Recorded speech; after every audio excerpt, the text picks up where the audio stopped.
മോനെ രാഹുലേ, ദാ ചായ. അമ്മ ശാന്തമ്മയുടെ ശബ്ദം മുറ്റത്തേക്ക് പടർന്നു. എന്നാൽ ആരും മറുപടി പറഞ്ഞില്ല. രാഹുൽ ഇപ്പോൾ ആ വീട്ടിലില്ല. കഴിഞ്ഞ ആഴ്ചയാണ് അവനും ഭാര്യ അനുവും പട്ടണത്തിലേക്ക് താമസം മാറിയത്. അമ്മ ചായ കപ്പ് മേശപ്പുറത്ത് വെച്ച് ശാന്തമായിരുന്നു. മകന്റെ ബാല്യമോർത്തു പുഞ്ചിരി തൂകിപ്പോയി. രാഹുൽ ചെറുപ്പം മുതലേ അച്ഛനില്ലാതെ വളർന്ന കുട്ടിയാണ്. വൈകുന്നേരങ്ങളിൽ മറ്റു കുട്ടികൾ കളിക്കുമ്പോൾ അവൻ അമ്മയുടെ ചുമലിൽ ചാരിയിരിക്കും. അമ്മ വയസ്സാവുമ്പോൾ അമ്മയുടെ ഓരോ കഷ്ടപ്പാടിനും സന്തോഷം കൊടുക്കണമെന്നൊരു മോഹം അവൻ്റെ ഉള്ളിൽ ഉണ്ടായിരുന്നു. അവൻ പഠിച്ചു, ജോലി കിട്ടി.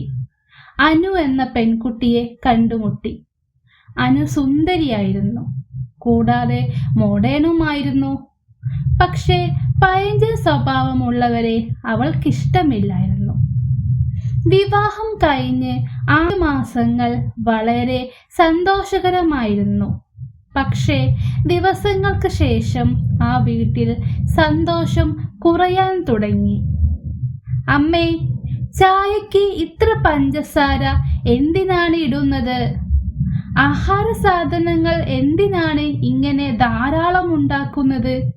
നിങ്ങൾക്ക് തോന്നിയതുപോലെ ഉണ്ടാക്കി വേസ്റ്റാക്കി കളയാനല്ല എൻ്റെ ഭർത്താവ് സമ്പാദിക്കുന്നത്.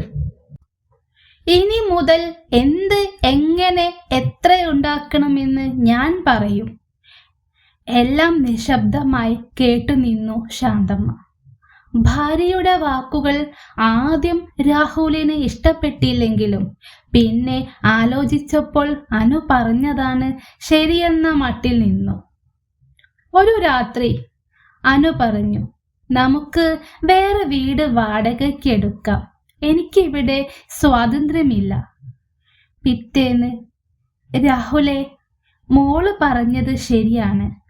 നിങ്ങൾക്ക് നിങ്ങളുടെ ലോകം വേണം. അതിനിടയിൽ അമ്മ ഒരു ശല്യം ആവാൻ പാടില്ല. ഞാൻ ഒറ്റയ്ക്ക് നിന്നോളാം.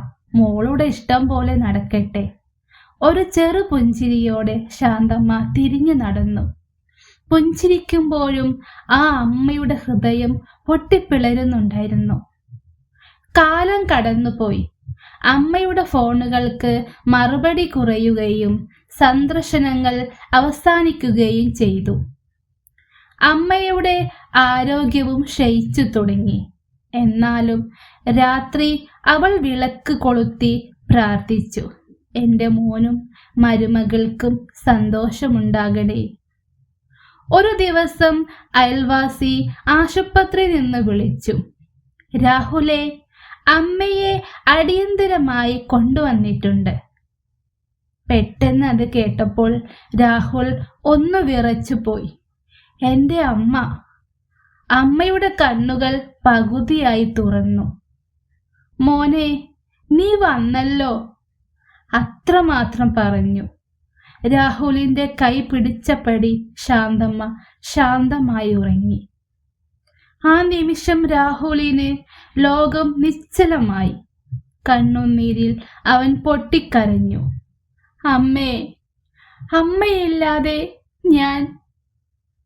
അവൻ മനസ്സിലാക്കി, അമ്മയെ വേർതിരിച്ചത് അനുവല്ല, തൻ്റെ മൗനമായിരുന്നു. അന്നു മുതൽ ഓരോ ദിവസവും അവൻ അമ്മയുടെ ഫോട്ടോയ്ക്ക് മുന്നിൽ വിളക്ക് കൊളുത്തി പ്രാർത്ഥിച്ചു, ചെയ്തു പോയ തെറ്റിന് പ്രായശ്ചിത്തം പോലെ.